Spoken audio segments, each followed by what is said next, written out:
नमस्कार दोस्तों, मैं क्रम सिंह स्वागत करता हूं आपके अपने यूट्यूब चैनल स्टडी विद क्रम में। और जैसा कि हम पढ़ रहे थे भारत का संवैधानिक विकास क्रम, और भारत के संवैधानिक विकास क्रम में हम बहुत सारे अधिनियम पढ़ चुके हैं और आज हम पढ़ने वाले हैं 1858 का भारत सरकार अधिनियम। इससे पहले हमने पढ़ा था 1853 का चार्टर्ड एक्ट, और ये अंतिम चार्टर्ड एक्ट था। अगर हम देखें कि भारत के संवैधानिक विकास क्रम के अंतर्गत जितने भी अधिनियम हैं उनमें से मैक्सिमम आधे तक हम पढ़ चुके हैं, क्योंकि पहले वाली वीडियो में, इससे पहले मैंने एक वीडियो बनाई थी जिसमें मैंने सारे अधिनियमों को लिखा था कि कौन कौन से अधिनियम हम पढ़ेंगे, और उन अधिनियमों को हमने 2 भागों में बांटा था। जैसे कि मैं देख पा रहे होंगे आप यहाँ पर,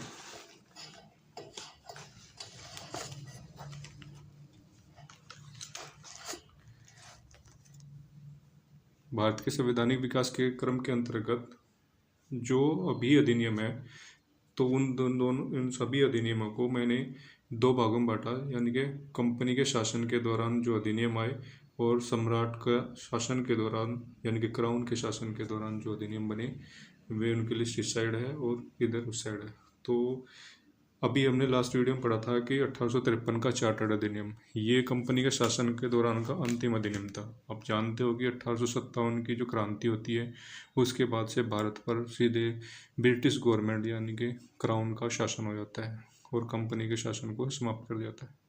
इससे पहले हमने पढ़ा कि 1773 का रेगुलेटिंग एक्ट, जिसके अंतर्गत कॉर्नवालिस जो था उसको गवर्नर जनरल बना दिया जाता है और एक सुप्रीम कोर्ट की स्थापना की जाती है बंगाल में, और कोई अन्य कॉर्नवालिस की सहायता के लिए कार्यकारी परिषद भी बनाए थे 4 सदस्य। फिर उसके बाद पढ़ा 1781 का रेगुलेट संशोधन अधिनियम, जो 1773 के में कुछ कमियां रह गई थी, यानी कि सुप्रीम कोर्ट और गवर्नर जनरल की जो अधिकार क्षेत्र से उससे संबंधित जो विवाद था उसके समाधान के लिए लाया गया था 1781 का संशोधन अधिनियम। फिर आपने पढ़ा होगा 1784 का पिट्स एक्ट, जो पढ़ा था मैंने, विलियम पिट्स जो इंग्लैंड के यंग प्राइम मिनिस्टर थे वो लेकर आए थे इसको, और उन्होंने 2 बॉडी बनाई थी कंट्रोल करने के लिए कंपनी को। एक आपकी थी COD यानी कि कोड ऑफ डायरेक्टर, और दूसरी बनाई थी BOC बोर्ड ऑफ कंट्रोल। दोनों को अलग अलग कार्य दे गए थे। उसके बाद 1786 का अधिनियम आता है जो कि लॉर्ड कॉर्नवालिस से संबंधित था, जिसने 2 शर्तें मांगी थी विलियम पिट्स से कि कमांडर इन चीफ का पद भी मेरे पास ही रहेगा। सेकेंड इज, जो कार्यकारी परिषद है उसके निर्णयों को मैं किसी विशेष परिस्थिति में मानने से इनकार कर सकता हूँ। इसके बाद पर चार्टर्ड अधिनियम आते हैं। 1793 का पहला चार्टर्ड अधिनियम आता है जिसमें कंपनी को 20 साल का व्यापार का एकाधिकार दिया जाता है। फिर 1813 का चार्टर्ड आता है जिसमें बहुत सारी कंपनियां इंग्लैंड से व्यापार करने के लिए आती है, परमिशन दी जाती है, बट जो है चाय और अफीम पर कंपनी का 20 साल का एकाधिकार बना रहता है। उसके बाद 1833 का चार्टर्ड अधिनियम आता है। यहाँ पर गवर्नर जनरल को भारत का गवर्नर जनरल बना दिया जाता है, और अब काफ़ी केंद्रीकृत प्रावधान लाए जाते हैं यहाँ पर, और कंपनी को एक प्रशासनिक इकाई बना दिया जाता है 20 साल के लिए। फिर 1853 का जो लास्ट चार्टर्ड अधिनियम था, इसमें कंपनी को कोई टाइम टेबल नहीं दिया जाता कि कब तक वो प्रशासनिक निकाय बनी रहेगी। और फाइनली 1857 की क्रांति होती है, और उसमें कंपनी के जो प्रशासन है उसकी कमजोरी को उजागर कर देती है, और ब्रिटिश गवर्नमेंट को ऐसा लगता है कि अब कंपनी का जो शासन है उसको समाप्त करके भारत का जो विजित क्षेत्र है कंपनी द्वारा, उस पर डायरेक्ट शासन जो है ब्रिटिश गवर्नमेंट द्वारा किया जाए, यानी कि क्राउन का शासन किया जाए। और इसी क्रम में 1858 का जो अधिनियम आता है उसमें सीधे आपको जो है कंपनी का शासन समाप्त करके सीधे डायरेक्ट क्राउन के द्वारा ब्रिटिश भारत पर शासन किया जाता है उसका। तो आज हम पढ़ने वाले हैं 1858 का भारत का 1858 का जो भारत सरकार अधिनियम है, ये ताज के शासन के अंतर्गत हम आगे पढ़ेंगे। 1858 से 1947 तक जो भी अधिनियम आएंगे वे ताज के शासन यानी कि क्राउन के शासन के अंतर्गत आएंगे। और पहला जो अधिनियम आता है वो 1858 का आता है 1857 की क्रांति के बाद। 1858 के भारत सरकार अधिनियम के अंतर्गत हम पढ़ेंगे कि पृष्ठभूमि क्या थी इसको लाने के लिए, उससे पहले क्या स्थिति बन रही थी भारत में और इंग्लैंड में, क्या कंडीशन थी और कंपनी की क्या स्थिति थी। दूसरा, 1858 के अधिनियम में क्या क्या प्रावधान किए गए। तीसरा, इस अधिनियम का क्या महत्व रहा। और चौथा, इस अधिनियम की कोई आलोचना, सीमाएं, कमियां कुछ जो भी है उसको भी हम देखने का प्रयास करेंगे। क्वेश्चन जो है इन्हीं इन्हीं इन्हीं पॉइंटों से बन के आएगा, कोई ना कोई क्वेश्चन जो भी बन के आएगा तो पूछा जाएगा, तो आप इनको ध्यान से पढ़ना। प्रावधान बड़े आसान है, इजीली आपको समझ याद हो जाएंगे, क्योंकि समझ पर आधारित है सारी चीज़ें। अगर आपने पृष्ठभूमि समझ ली है और चेंजिंग जो समझ लिया, इसमें क्या चेंजिंग बदलाव हुए, तो आप इसके प्रावधानों को आसानी से लिख सकते हो, क्वेश्चन को हैंडल कर सकते हो। तो चलो पढ़ते हैं 1858 के भारत सरकार अधिनियम की पृष्ठभूमि।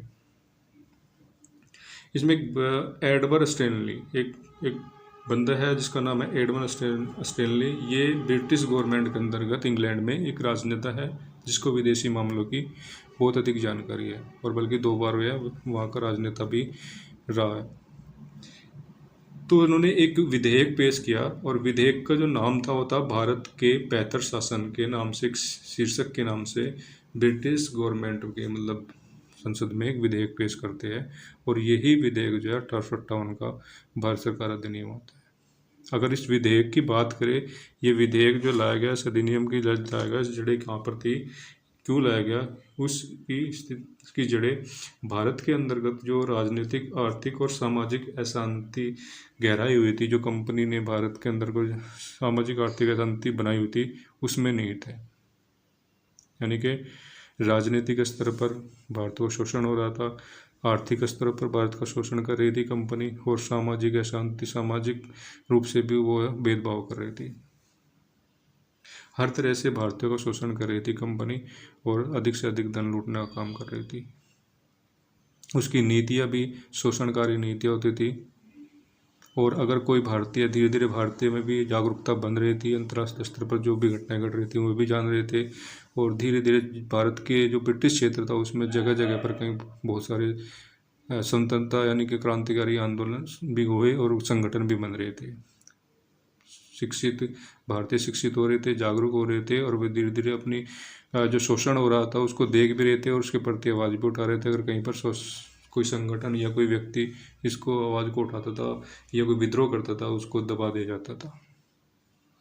और ये जगह जगह विद्रोह हो रहे थे, कंपनी दबा रही थी, और जिससे क्या होता है कि भारतीय के मन में बहुत कंपनी के प्रति बहुत ही आक्रोश पैदा हो रहा था, और जिसका ये आक्रोश हो रहा था। और 1857 की क्रांति ने इस आक्रोश को बाहर निकालने के लिए भारतीयों को बहुत अच्छा मौका दिया, जिससे कि 1857 की जो क्रांति थी ब्रिटिश भारत के अंतर्गत एक व्यापक क्षेत्र पर फैली, और जिसने कंपनी के शासन को हिला कर रख दिया। यहाँ तक कहा जाता है कि अगर कुछ राजे रजवाड़े और कुछ लालची भारतीय लोग जिससे अंग्रेज़ों से बेनिफिट हो रहा था, अगर मैं उसको साथ ना देते अंग्रेज़ों का, तो कंपनी 1857 के जो प्रथम स्वतंत्रता संग्राम था भारतीयों का, इसमें कंपनी का शासन यानी कि कंपनी को ही ध्वस्त कर देता, और यहाँ से ही आज़ादी मिल जाती। लेकिन कुछ भारतीय राजा रजवाड़ों की वजह से इस जो 1857 की क्रांति थी इसको दबा दिया गया, और शांति दबाने के बाद जो है थोड़ा सा रिलैक्स वैसा दबा दिया गया, और फिर से वही स्थिति बना ली। बट इसने इस 1857 की क्रांति ने ब्रिटिश गवर्नमेंट को ये एहसास दिला दिया कि जो भारत के अंदर कंपनी शासन कर रही है, अब उस पर भारत पर जो शासन है उसको प्रत्यक्ष रूप से और केंद्रीकृत करने की आवश्यकता है। यानी कि उस पर अभी तो जो ब्रिटिश गवर्नमेंट एक विधेयकों के द्वारा कंपनी को निर्देश दे रही थी, जो भी चार्टर्ड के अकॉर्डिंग अधिनियम पास कर रहे थे इससे पहले। बट अब ब्रिटिश गवर्नमेंट को ये एहसास हो गया था, उसकी कंपनी के प्रशासन बहुत ही कमज़ोर था। उसने ब्रिटिश गवर्नमेंट को एहसास दिला दिया कि भारत पर अब प्रत्यक्ष रूप से शासन किया जाए और केंद्रीकृत रूप से शासन किया जाए, इसकी ज़रूरत बन गई थी। और इसी के मद्देनज़र रखते हुए ब्रिटिश सरकार ने भारतीय क्षेत्र को सीधा अपने नियंत्रण में करने का निर्णय ले लिया। यानी कि अब कंपनी के शासन को समाप्त कर ब्रिटिश भारत पर सीधे ब्रिटिश गवर्नमेंट ने अपने अधिकार अपने अंदर ले लिया, और यहाँ से ही औपनिवेशिक शासन स्टार्टिंग हो जाता है। ब्रिटिश गवर्नमेंट का, और ये 1947 तक चलता है।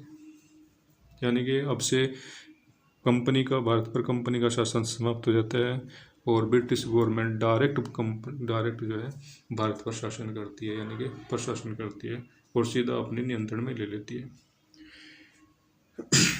इस आवश्यकता के बाद 1858 में ब्रिटिश संसद ने भारत सरकार अधिनियम पारित किया और एक घोषणा करी 1858 में, और वो घोषणा यह थी सत्ता हस्तांतरण की घोषणा। कंपनी यानी कि ब्रिटिश गवर्नमेंट को एहसास हो गया था कि अब कंपनी के बस की बात नहीं है वहाँ पर शासन करना। इंडियंस जो है जागरूक हो चुके हैं और उन पर अधिक जो है शोषणकारी दमनकारी नीतियों का कोई जो है पर अगर की जाएगी तो और विद्रोह होने स्टार्टिंग हो जाएगी। अब कंपनी के बस की बात नहीं है तो सीधे डायरेक्ट ब्रिटिश गवर्नमेंट ने ब्रिटिश भारत का शासन अपने हाथ में ले लिया और एक घोषणा करते हैं महारानी विक्टोरिया की सत्ता हस्तांतरण की घोषणा। वो घोषणा ये होती है कि सम्राट के द्वारा प्रत्यक्ष शासन और भारत पर ब्रिटिश राजशाही की संप्रभुता, यानी कि अब से सम्राट के द्वारा जो भारत के अंतर्गत ब्रिटिश क्षेत्र था, यानी कि जो कंपनी का विजित क्षेत्र था, उस पर सीधा प्रशासन जो है सम्राट का होएगा और भारत पर जो है राजशाही की संप्रभुता होगी। क्योंकि इंग्लैंड में राजशाही थी, नाम मात्र की राजशाही, क्योंकि वहाँ पर पीढ़ी दर पीढ़ी जो है राजा होता है, राजा का पद चलता रहता है, लेकिन जो है संसद भी काम करती है जहाँ पर जो सांसद रहते हैं वे निर्वाचित हो गए आते हैं। तो सांकेतिक रूप से राजशाही है वहाँ पर, एक ही परिवार का सदस्य जो है राजा तो राजा बनता चलता है। तो यही कहता है कि सम्राट का जो शासन है अब प्रत्यक्ष रूप से शासन भारत पर सम्राट का होएगा और भारत पर ब्रिटिश राजशाही की संप्रभुता होगी। इसी घोषणा के साथ वो एक अन्य घोषणा ये भी करता है कि जो भारत के अंदर के छोटे छोटे राज्य है उनके राजाओं के राजकुमार जो के अधिकारों का सम्मान किया जाएगा और किसी भी धार्मिक मामले में हस्तक्षेप किया जाएगा, यानी कि कोई हस्तक्षेप किसी भी धार्मिक मामले में नहीं किया जाएगा और व्यापक के सिद्धांत के अनुसार किसी का भी राज्य हड़पा नहीं जाएगा। व्यापक का सिद्धांत आप हिस्ट्री में पढ़ेंगे। यह सिद्धांत यह था कि अगर किसी राजा के पास कोई औलाद नहीं है तो वह गोद नहीं ले सकता, यानी कि गोद ले सकता है, लेकिन उसका जब वो राजा का मृत्यु होएगी, अगर उसके पास कोई बायोलॉजिकल यानी कि कोई औलाद नहीं है तो उसके बाद वो उसका राज्य जो अंग्रेजों का अधीन आता था। उसको ये अगर गोद लेता था किसी बालक को तो वो उसको मान्यता नहीं देते थे, बल्कि उस राज्य को अपने अंदर अधीन कर लेते थे। तो ये कहा गया कि व्यापक के सिद्धांत के अनुसार उसका राज्य नहीं हड़पा जाएगा। दूसरा, भारतीय राज्यों की सुरक्षा भी हम करेंगे, यानी कि ब्रिटिश गवर्नमेंट करेगी। नागरिकों को ब्रिटिश कानून के तहत, जो इंडियंस ने होंगे उनको ब्रिटिश कानून के तहत समान अधिकार दिए जाएंगे। इस घोषणा को मैग्ना कार्टा का नाम दिया है, मैग्ना कार्टा कहा गया है। तो अब समझ चुके हैं पृष्ठभूमि कि ऐसे कंडीशन बन रही थी। और अब पढ़ते हैं कि प्रावधान क्या है। अगर आप इसकी पृष्ठभूमि को समझ चुके हैं तो प्रावधान बहुत ईजिली है, वो इससे ही संबंधित है। तो देखते हैं प्रावधान क्या क्या है। सबसे पहला प्रावधान तो यह है कि कंपनी का जो शासन था उसको समाप्त कर दिया गया। कंपनी का शासन समाप्त कर दिया गया, उसकी सत्ता समाप्त कर दी गई। अब सत्ता का हस्तांतरण कर दिया गया क्राउन का। क्राउन वही जो इंग्लैंड का राजा है, राजशाही है इंग्लैंड में, नाम मात्र की राजशाही, वैसे तो सांसद चुन के आते हैं। तो क्राउन सीधे भारत पर शासन करेगा, लेकिन करेगा किसके थ्रू? एक वाइसराय के थ्रू। यानी कि क्राउन का जो प्रतिनिधि बना वो बना वाइसराय, और पहला वाइसराय जो बनता है वो है लॉर्ड कैनिंग। वाइसराय कोई नहीं है बल्कि जो भारत के अंतर्गत गवर्नर जनरल का पद था, भारत के गवर्नर जनरल का पद था, अब उसको एक नया नाम दे दिया जाएगा वाइसराय। यही वाइसराय क्राउन का प्रतिनिधि बनेगा और क्राउन के प्रतिनिधि के रूप में भारत में जो सामाजिक आर्थिक राजनीतिक सभी देखरेख जो है इसके अंतर्गत ही होएगा। तो पहला जो वाइसराय बना वो लॉर्ड कैनिंग बना। दूसरा प्रावधान यह था कि द्वैत शासन समाप्त कर देगा। द्वैत शासन यानी कि मैंने आपको पहले बताया था 1784 का पिट्स इंडिया एक्ट जो विलियम पिट्स लेकर आए थे, उन्होंने कंपनी पर नियंत्रण रखने के लिए दो बॉडी बनाई थी, कोड ऑफ डायरेक्टर और बोर्ड ऑफ कंट्रोल, जो दोनों के अलग अलग कार्य थे। कोड ऑफ डायरेक्टर को व्यापार की व्यापारिक गतिविधियां देखनी थी और इसको बॉर्डर कंट्रोल को राजनीतिक, सैन्य और नागरिक गतिविधियों का निरीक्षण करना था, देख रेख करना था। तो इन दोनों बॉडी को जो इंग्लैंड के अंदर थी इनको समाप्त कर देगा और इसकी जगह पर एक भारत राज्य सचिव की स्थापना की गई इंग्लैंड के अंदर। भारत राज्य सचिव की स्थापना की गई इंग्लैंड के अंतर्गत और वहीं पर भी इसकी सहायता के लिए 15 सदस्यीय भारतीय परिषद बनाई गई। 15 सदस्य भारतीय परिषद के नाम से बनाई गई, जो एक सलाहकारी बॉडी थी। वो राज्य सचिव को, यानी कि भारत सचिव गए या राज्य सचिव गए, इसको सलाह देती थी, लेकिन अंतिम निर्णय राज्य सचिव का ही था कि वो कुछ सलाह को माने या ना माने। अंतिम निर्णय उसी का था, लेकिन ये 15 सदस्य राज्य सचिव को सलाह दे सकती थी। किस मैटर पर? भारत के मुद्दे पर। भारत के अंदर कोई भी मुद्दा है उसके संबंध में कोई भी सलाह दे सकती थी। और जो ये राज्य सचिव था, ये बिना सलाह के, यानी कि अन्य से सलाह मशवरा के कोई भी गुप्त संदेश ब्रिटिश सरकार को भेज सकता था। कोई भी गुप्त संदेश ब्रिटिश सरकार को भेज सकता था या भारत में भेज सकता था वायसराय को।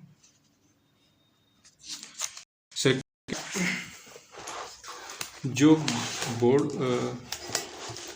भारत सचिव जो था, ये कैबिनेट का सदस्य था। ये कैबिनेट का सदस्य था, अतः इसको संसद के प्रति भी उत्तरदायी था। तो यह संसद के प्रति भी उत्तरदायी था, इसका संसद के प्रति भी उत्तरदायी बनता था। भारत सचिव परिषद जो बनाई गई थी वो एक निगमित कॉरपोरेट बॉडी थी, जो सलाहकारी बनी सदस्य, सलाहकारी बॉडी बनी 15 सदस्यीय। वो एक कॉरपोरेट बॉडी थी जिसको भारत और इंग्लैंड दोनों के अंतर्गत कहीं पर भी मुकदमा दायर करने का अधिकार था और इसके ऊपर भी कोई भी मुकदमा दायर कर सकता था। कुछ सैन्य सुधार बदलाव किए गए। जो भारत के अंतर्गत सेना थी वो सीधे क्राउन के अधीन हो गई। प्रत्यक्ष रूप से उस पर नियंत्रण किसका हो गया? क्राउन का होगा, यानी कि क्राउन के का प्रतिनिधि था वायसराय, यानी कि वायसराय का होगा। साथ ही कुछ बदलाव ये भी कहेगा, आप इसमें पढ़ोगे कि अब जो सेना की टुकड़ी में जो सदस्य होते थे, सैनिक होते थे, उनको 2:3 में के रेशो में रखा गया, यानी कि 2 अंग्रेज होंगे तो 3 भारतीय होंगे। अगर 50 सैनिकों की कोई टुकड़ी है तो उसमें 20 सदस्य, 20 सैनिक आपके जो है ब्रिटिश होंगे और 30 भारतीय होंगे।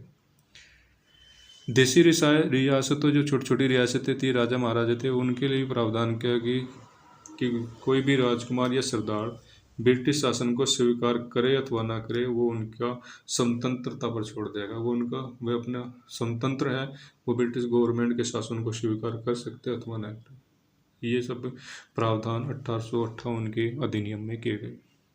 बहुत ही आसान है, सारे बैकग्राउंड से रिलेटेड है, आसानी से याद हो जाएंगे। अब बात करते हैं कि 1858 को जो अधिनियम था, इसका जो महत्व था, क्या महत्व था। सबसे पहले जो ब्रिटिश शासन था उसने प्रशासन को केंद्रित कर दिया, क्योंकि अब जो भी नियम कानून बनेगा वो पूरे ब्रिटिश भारत के लिए बनेगा और वो बनकर जो आएगा वो ब्रिटिश गवर्नमेंट के थ्रू बन के आएगा, क्राउन के थ्रू बन के आएगा। तो औपनिवेशिक शासन का जो कालखंड था, यानी कि ये 1857 तक जारी रहा, 1947 तक जारी रहा, यानी कि यहाँ से जो है ब्रिटिश गवर्नमेंट का भारत जो है औपनिवेशिक बन गया ब्रिटिश गवर्नमेंट का। और 1947 तक, यानी कि जब तक आज़ाद नहीं हुआ, भारत औपनिवेशिक रहा ब्रिटिश सरकार का, यानी कि ब्रिटेन का। कंपनी का शासन समाप्त हो गया और दोहरी शासन प्रणाली थी उसको भी समाप्त कर दिया गया। अब सीधा सीधा शासन जो कर रही है वो ब्रिटिश गवर्नमेंट कर रही है क्राउन के थ्रू, यानी कि अब क्राउन का शासन हो गया, यानी कि गवर्नमेंट, ब्रिटिश गवर्नमेंट का ही शासन है यहाँ पर। क्राउन एक नाम मात्र का बंदा है, मतलब नाम मात्र है, क्योंकि वहाँ पर राजशाही है, वो भी नाम मात्र किया है। सारा कार्य ब्रिटिश संसद ही करती है। दूसरा, भविष्य के सुधारों की नींव रखी गई। यहाँ से संभावना की गई, संभावना जताई गई कि अब जो है ब्रिटिश गवर्नमेंट के थ्रू नियम बन के आएंगे, कानून बन के आएंगे। तो और पहले भी क्या है कि नागरिकों को समान अधिकार दिया जाएगा। तो संभावना की गई कि भारतीयों का जो भविष्य है उनमें कुछ भविष्य में कुछ सुधार किया जाएगा उनके कल्याण के लिए। तो ये कुछ महत्व है। देखते हैं कि इसकी सीमाएं क्या थी, इसकी कुछ कमियां क्या थी। सबसे नंबर 1 कमी यह थी कि भारतीय प्रतिनिधित्व का अभाव रहा, यानी कि भारतीयों को कहीं भी पर भी शामिल नहीं किया गया। चाहे वो इंग्लैंड के अंतर्गत हो कोई बॉडी या फिर आप भारत के अंतर्गत हो, वहाँ पर कोई भी भारत का प्रतिनिधि नहीं किया गया, उनका अभाव रहा, भारतीय कोई भागीदारी नहीं रही। दूसरा, सत्ता का सत्ता का केंद्रीकरण कर दिया। भारतीय जो प्रांत थे उनकी स्वायत्ता में कमी आ गई, यानी कि जो छोटे छोटे राज्य, जैसे अगर बात की जाए बंगाल के द्वारा अलग, बिहार, उड़ीसा, मद्रास, मुंबई, जो छोटे छोटे प्रांत थे उनके प्रांत की स्वायत्ता को छीन कर करके पूरे ब्रिटिश भारत के लिए केंद्रीकृत कर देगा। और पूरे ब्रिटिश भारत के लिए जो शासन हो रहा था वो सम्राट का होता, और उनसे ही ब्रिटिश गवर्नमेंट के द्वारा ही निरंतर किया जा रहा, संचालन किया जा रहा था, उनसे ही जो है नियम बन के आ रहे थे। औपनिवेशिक शोषण जो था उसकी निरंतरता बनी रही। भारतीय जनता के कल्याण की तुलना में साम्राज्यवादी हितों को प्राथमिकता दी गई।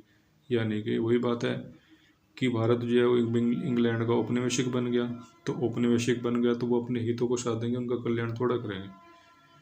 तो उस पर शासन कर रहे हैं तो वो अपने हितों के लिए कर रहे हैं ना।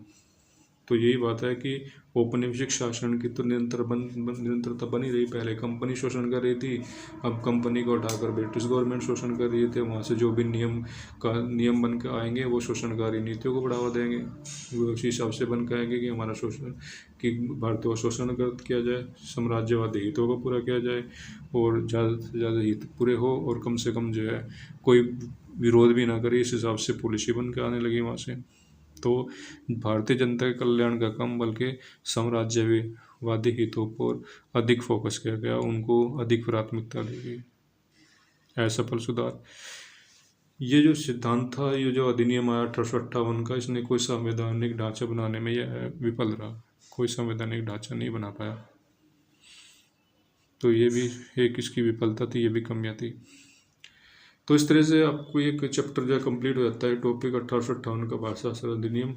और इसके अंतर्गत हम पढ़ चुके हैं कि इसकी पृष्ठभूमि क्या है, इसके प्रावधान, फिर महत्व और कुछ सीमाएं। इनसे संबंधित कोई क्वेश्चन बन सकता है मेंस के अंदर और या फिर प्रीलिम्स के अंतर्गत। आप इसको समझ गए तो प्रीलिम्स और मेंस दोनों के क्वेश्चन आसान से हैंडल कर जाओगे। तो आज का जो वीडियो है यहीं पर समाप्त करते हैं, मिलते हैं नए अधिनियम के साथ। तब तक के लिए धन्यवाद, बाय बाय।